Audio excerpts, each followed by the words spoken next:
একজন মহিলা ই-কমার্সের ব্যাকএন্ডে কাজ করেন এবং যেহেতু এআই এসে গেছে তারও হয়তো চাকরি আর 1-2 মাসের মধ্যে যাবে, তিনি টের পেয়ে গেছেন। সব কিছু অটোমেট হয়ে যাচ্ছে, ব্যাকএন্ডে কাজ করতেন অনলাইনে।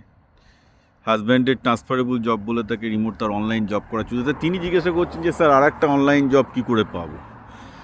আমার দুটো বলার আছে, একটা হচ্ছে আমার ইউটিউব চ্যানেল বিপ্লব 2000-এ এই টপিকের ওপর আমার 5খানা ভিডিও আছে। সেটা তোমাকে গিয়ে আমার ইউটিউব চ্যানেলে জাস্ট ওই এআই সার্চ দিয়ে মানে পুরো তুমি জিজ্ঞেস করবে যে অনলাইন সার্চ বা online job, online freelancing job কী কী আছে, অনলাইন ফুল টাইম জব আমি জানি না কী করে পাবে, অনলাইন ফ্রিল্যান্সিংয়ের জব কী করে পেতে পারো, আমার বেশ কতগুলো ডিটেল ভিডিও আছে, তো আমি দ্বিতীয়বার আর করবো না, তুমি ওটা দেখে নেবে। হ্যাঁ, যেটা হচ্ছে পার্ট টাইম অনলাইন জবে কী করে, সেটা তুমি সরকারি কর্মচারী বেসরকারি কর্মচারী কী করে পার্ট টাইম ইনকাম করবে, আমার অনেকগুলো ভিডিও আছে।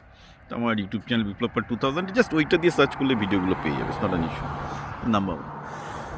নাম্বার 2 হচ্ছে, আমি এটা বারবার করে সবাইকে বলছি যে যারা বেসরকারি চাকরিতে আছো বা করতে চাও, তোমাকে দুটো জিনিস বেসরকারি জীবনে টিকে থাকতে গেলে খুব ইম্পর্ট্যান্ট। একটা হচ্ছে এই যে স্কিল থাকা খুব ভালো, আর স্কিলটাকে সবসময় আপগ্রেড করা। 2 হচ্ছে হান্টার হতে হবে, শিকারি হতে হবে, সবসময় এক চাকরি থেকে অন্য চাকরি, কোথায় বাজার ভালো এইভাবে চোখ কান খোলা রাখতে হবে, এটা তো খুবই দরকার।